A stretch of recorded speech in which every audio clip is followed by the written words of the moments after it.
Hi everyone, welcome back to the Dahlia Society, and if you're new, a big welcome. My name is Kristen and I am here to hopefully get you some inspiration into sewing your own wardrobe. Here at the Dahlia Society, we love talking about new sewing patterns, especially indie patterns. We have an online fabric store where we sell monthly bespoke boxes as well. I'd also love to hear in the comments below where you're watching from. Now here in Melbourne, Australia, it is beautiful and warm today. We've got about 25-degree days, so the perfect summer weather for me. I am wearing one of my new dresses that I made actually just before Christmas. This is a perfect pattern for a day like this. It's the Sew to Grow Sydney shirt dress. I've made the one without the collar. It's a beautiful tunicky style shirt, and I have it made in this beautiful fabric godmother Flavia, not sure how to pronounce it. It's a beautiful viscose with this gorgeous, very vibrant floral print, and I have it on with a tie. I'll put some pics up to remind you of this one. But it's a perfect dress for wearing with a pair of little flat sandals or really dressing up with a heel for a night out. I love this pattern. It is such a great staple for the wardrobe and very easy to make too. Had a lovely busy day today, just getting organised, of course, for our box release for Sunday night. We have our bespoke box, which is the Midsummer Night's Dream, and that theme is going to be spectacular. That's launching 7 p.m. here, Australian Eastern Daylight Savings Time. So I had a very busy week getting all that fabric and all the goodies ready. So I think you're going to love that one.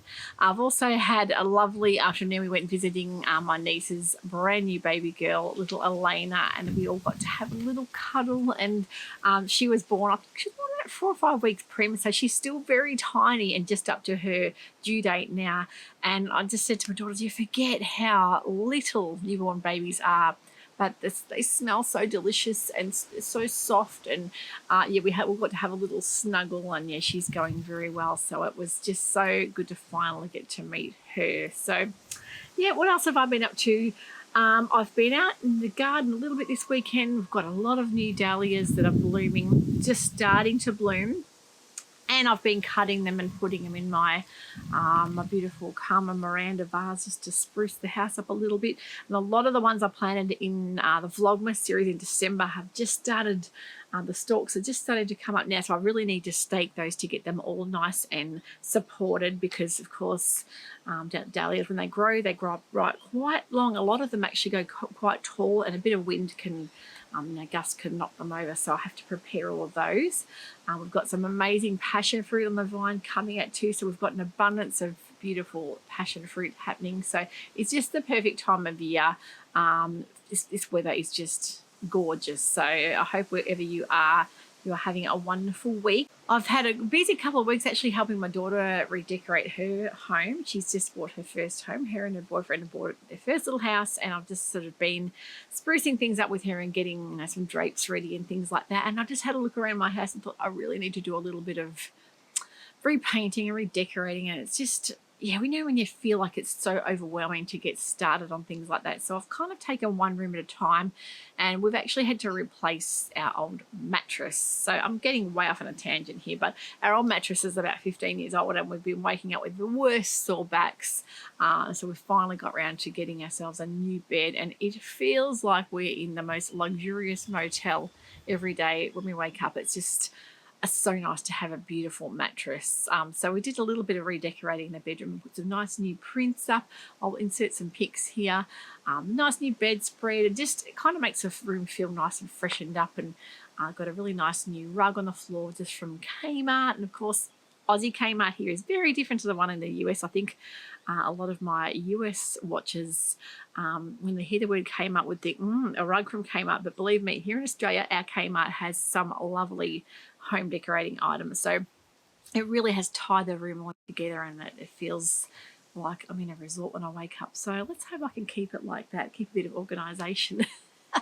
So yeah, I've done a bit of a wardrobe clean out. I actually gave my aunt that I always pass things on to, I gave her a couple of big bags of things that maybe I don't wear very often, and it really made me think about bringing you guys the Make 9. I'd been promising that I might dabble in a bit of Make 9, even plan making. I know a lot of you have been interested to see what I would include in my Make 9.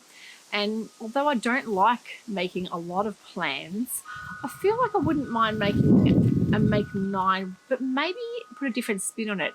I'm actually going to choose patterns that are quite iconic, well-known patterns that have been around the sewing community for many, many years, a lot of them, but they're ones that I haven't made. So I want to make sure that these patterns I've had on the back burner and in my mind for many years, I thought I've got to make that one day. This could be the year I'm going to push myself to make them, and having them on a to-do list or a plan list without a lot of pressure, but just sitting there on a bit of a list could give me the bit of push that I need to just finally get to test these patterns. So when I sat down and made a list of those patterns that I knew they'd been sort of swimming around my mind for many years, it really was hard to narrow it down to 9. I could have kept going and going, and then I had to make sure that I chose patterns that were practical to my lifestyle. There's no use in me making 100 beautiful glamorous dresses if I never go out to wear them much, or 10 different full-length fully lined coats that I'm not going to wear much either. I had to try and make sure I kept the list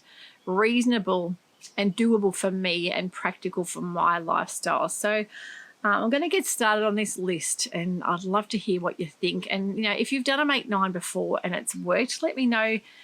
If you've got a method, let me know in the comments below, because I'd love to hear that if you've made it work, why it's worked for you, because I know a lot of people that do make 9s very rarely finish even half of them. And I think that could be maybe because when you're in that particular season as well that you're making the list in, maybe you just change throughout the year and you get different inspiration depending on the season you're in or the lifestyle you've got. So yeah, but I do love watching make 9s and planning videos. Even though I'm not a huge planner myself, I also enjoy watching a plans video.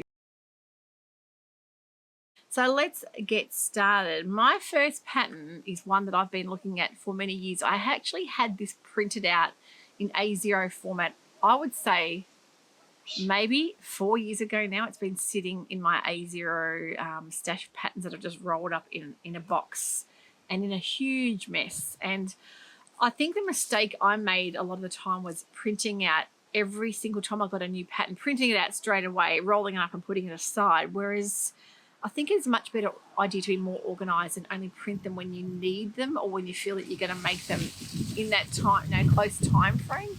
So that could be another way of reorganising the patterns, but it's sort of a bit of excitement when you get a new pattern. It is great to get it all printed up.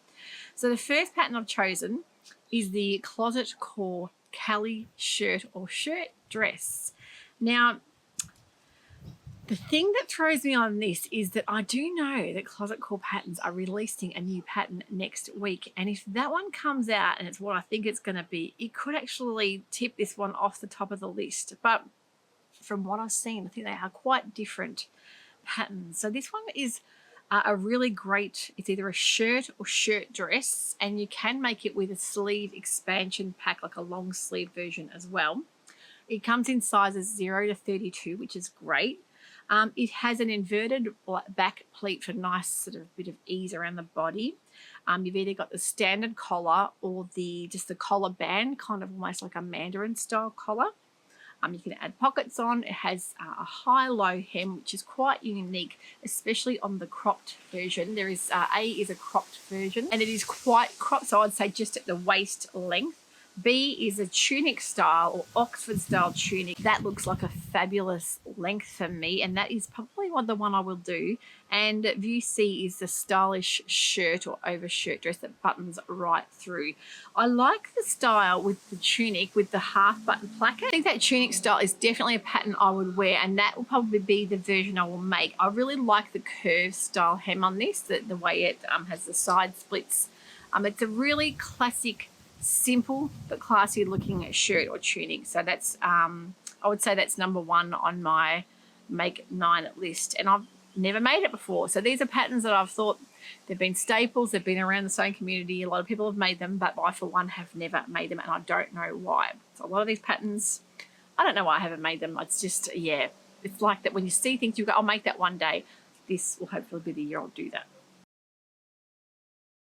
Second pattern on the make 9 list. Now I would say this would be one of my top selling patterns in the store last year. So I want to know what all the fuss was about, because, well, I've seen why. It is a spectacular looking jacket, and I know that Andrea from Beyond the Pink Door has made a couple of these and they look incredible on her. It's the Mason Fauve Pillar jacket.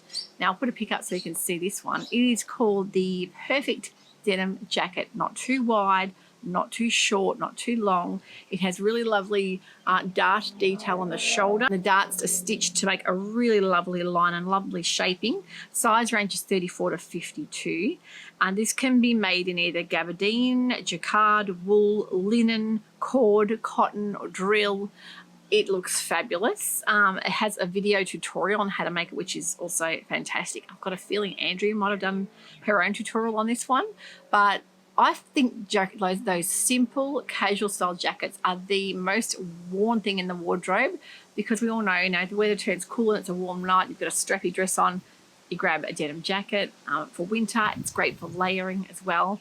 And I really, really want to step up my jacket making game in the wardrobe this year. I think that even more so than coats, I think jackets are so underrated. They're such fabulous things to have, and not too hard to sew either. So that one for me, I would say would be very much on the top of the list. I'm actually thinking of making it in a cream colour linen or denim, if I can get hold of something in that colour, because I do have a denim jacket, but it's quite heavy and I want something a little bit on the lighter side for summer, heading into autumn. But I think, a gabardine would be perfect. I've got so many beautiful gabardines in the store that I can see it done with, and even if it had a tiny bit of stretch in it, that would be perfect as well, make it really comfy. So Mason Fauve's patterns, I haven't made this pattern yet, and I'm thinking it might definitely have to be on the Make 9 list.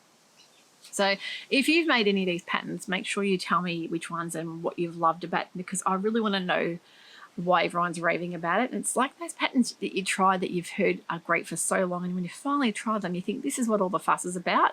It's been a great thing to sew up and a great thing to make and to wear. This next one really stunned me because I wanted to choose a named pattern, because named patterns are such an iconic pattern brand in the sewing community and have been for quite a long time. The good old named kilo wrap dress, I haven't made one of those yet, but I really feel like I want to not steer too much towards having all dresses on the list. I want to make things wearable, things that I will wear more in the wardrobe, and I do have a lot of dresses. So I've decided to go for a pattern that I've been eyeing off all last year, all winter, never made it. Now I've heard of my beautiful friend Polly, that's over in the Netherlands. Hello Polly, I hope you're well.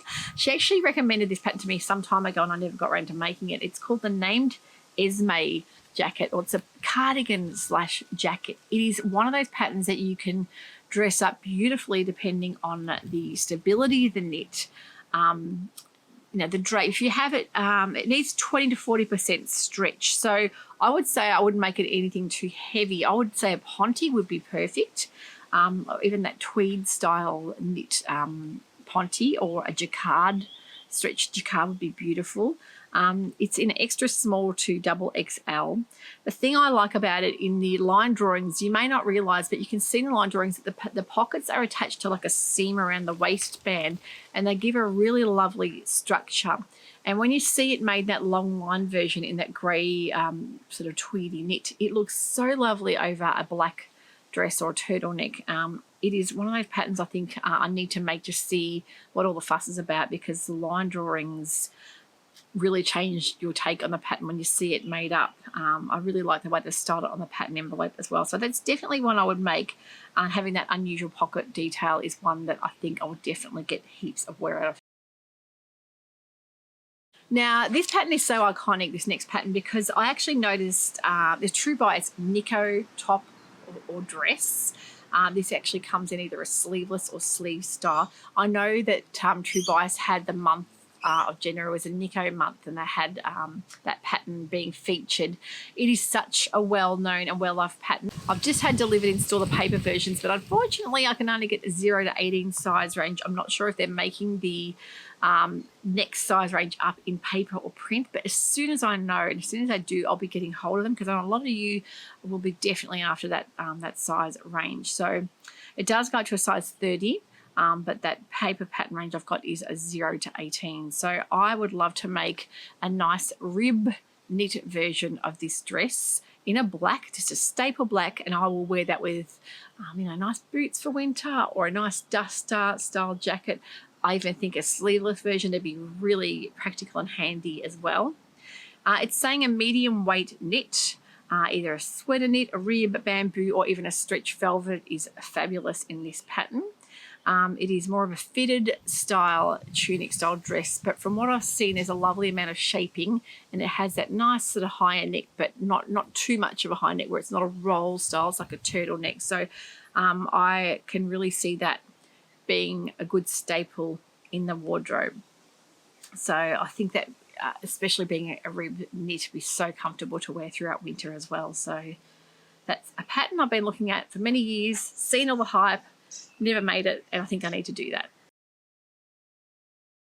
The next pattern is one that I know Phoebe, my daughter, has made and loved and worn heaps. She's made about, I think, 4 of them when she worked in her optometrist reception job, and love this pattern. But we've just had the newer version of this one in. There's sort of 2 versions of this. This is the cuff assembly line cuff top, but now there's a V-neck cuff top.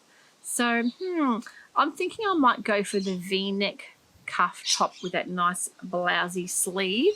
I really do love a V-neck top. I think they're practical and handy, and this style blouse is definitely one I could make and wear in a wardrobe time and time again throughout all seasons. The thing I love about assembly line patterns is their simplicity, and that the way that they show these on their pattern envelopes, how they mix and match and have them all in just one solid colour, really gives you the versatility, and you can see yourself what you'll be able to mix and match it back with in the wardrobe. So you can make that in a cotton, silk, lawn, linen, or crepe. So I really love that. I am all over a V-neck. I love V-necks. I think they really suit me, and they just feel a little bit more of a step up in the blouse of the V-neck. I really just feel comfortable and good in that. So I love the length of the sleeve, and I think it'll be a great one to make. So that would be my assembly line cuff top pick. But the shorter sleeve version in the thick elastic is also a fabulous pattern. As I say, Phoebe's made and loved wearing hers. When I first started sewing indie patterns, one of the very first pattern brands I saw was Sew Over It. And I know that when they first released a lot of their new patterns, they were all coming out with a very vintage feel to them. And I was making a lot of that. And then I kind of steered away from that, went a little bit more day-to-day wearable, maybe not quite as tea dress or party dress looking. And then I noticed they started bringing out more and more kind of more practical wear items of clothing and dresses. And one that I've seen pop up time and time again, and every time I've seen someone make it, no matter what size they are, it looks incredible on them. There's something about the style and the drafting of this pattern, and it's the Sew Over It Eve wrap dress. And of course we know the iconic 1970s wrap dress style pattern has been used time and time again. It's basically never gone out of fashion. It's stayed in since it arrived, and I love the fact that you can make a wrap dress in a knit or woven and it looks equally as good. So I really love that. Size range is 6 to 30. It's got a really floaty and feminine look with that beautiful crossover style and the high-low style hem. You've got the flutter sleeve option or the long sleeve option. And I have made the cashmere rose clear dress that's got the tiered skirt version. This one has a very different skirt and a very different sleeve. So I think that this would be lovely for an evening out, something a bit dressier in a nice floaty viscose, maybe similar to this fabric as well. So that is definitely one that I would like to make, and purely because the ones I've seen people make have always looked gorgeous on. I really like that little bit of gathering on the shoulder. It just adds another nice little feature and gives a beautiful fit around the bust line as well. So that's the Sew Over It Eve. 3 more to go. Now this was getting really tough. The more I was looking at, the harder and harder it was to narrow down. This one has had so many people say how much they love this pattern on. I haven't heard anything bad about this pattern. It is such a classic style dress, and I don't know if there's any such thing as having too many shirt dress patterns. I would say I have got a ton of shirt dress patterns, but Tilly and the Buttons is a pattern company we've just had come in the store. We've got a new load of their patterns due in any day now, and one of the particular patterns I've chosen that is coming in is the Lara shirt dress. So it's an iconic shirt style dress. Very classic and simple button up neck with a classic collar. Of course, you can make it along the short sleeve, and it's got a tiered skirt. Now, I am a little bit over tiered skirts, but when I've seen this one on, it looks so lovely on and really, really classy. Nice with a belt or without the belt. And also nice even without the tiers. So I want to see what all the fuss is about with this Lara shirt dress. I've got a lot of Pattern Emporium shirt dresses I love. I've got, you know, the Rita shirt dress from Named is another one I love as well. So I wouldn't mind making the Tillian buttons Lara to see. I think it's a bit more fitted in the bust line area as well, so that could be it. But I do love a good staple shirt dress pattern. Love to even try the Marnie, maybe without the shoulder frills. I'm not a big frill person like that, but the Billy sweater knit dress is another one I'd like to make from them. But I think the Lara could even be picking those other two off the post and putting it first. So that is one I would love to try and maybe make it with a nice viscose heading into autumn winter. The next pattern's one I have so many times gone to make, something else has gotten in the way. Gone to make it, something else has gotten in the way every time. And I know that it's such a practical, fabulous pattern, and I've seen it made up before, and I know I love the fact that you can make it in heaps and heaps of different woven fabrics. It's the Helen's Closet moss jacket. It's got a shawl style color. It's a lightweight jacket you can make in so many fabrics. You can make it in the lightweight wool, you make it in a linen or chambray, in a viscose, really just about any, you know, cotton, just about any lightweight woven fabric. It's super practical. You've got two different line drawings I'll pop up here. One, of course, is the shorter sleeve, and one is the longer long line version. But you know, you can have the shawl collar on or leave it off. There's heaps of different options there.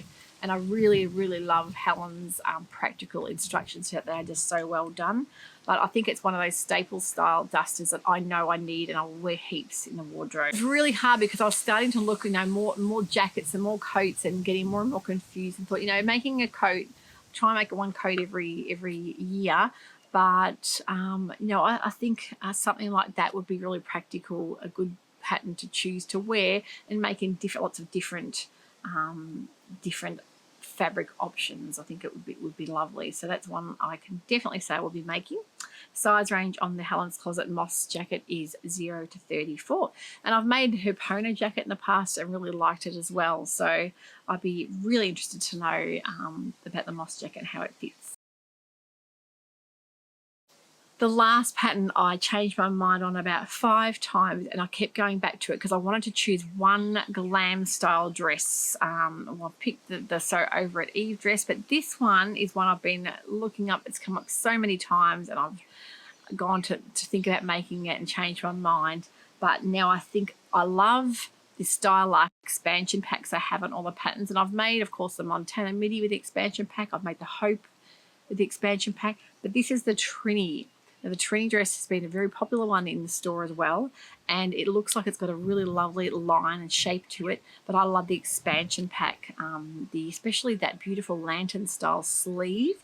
I think that is a dress that I'll be definitely trying to make sometime this year if I have an occasion to go to, but it's got an invisible zip in the back. It's got a little bit more fitted look than what I normally would go for, but I also really love that Seasons of East dress that I made a couple of weeks back with that side zip and that fitted look as well. So sometimes it's nice to mix things up a bit and add something a tad different that you would normally make if I have an occasion to wear it too.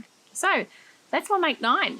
How do you think I went? Was it what you're expecting? I think a lot of people probably don't expect me to dig up a lot of these older style iconic patterns, but I wanted to bring something a bit different and make it more about practical wearable items that I know I'll use for a lot of layering. I've tried to include jackets, a couple of knit items as well, a few wovens, but I really must say I love a good duster or throwover style kimono style jacket to wear over a fitted knit dress. That's a really comfortable, easy look, and it's definitely something I want to make more of throughout the year. So I'd love to hear thoughts on that. Yeah, write them in the comments below. I hope you all have a wonderful sewing week. Don't forget that box release for the Midsummer Night stream is this Sunday, and I will catch you all next week. We're going to have brand new patterns for the month of January and February. I haven't done that yet, so there's a lot getting released next couple of weeks. So I'll see you back here shortly for that one. Take care. Have a wonderful week. I'll see you soon. Bye for now.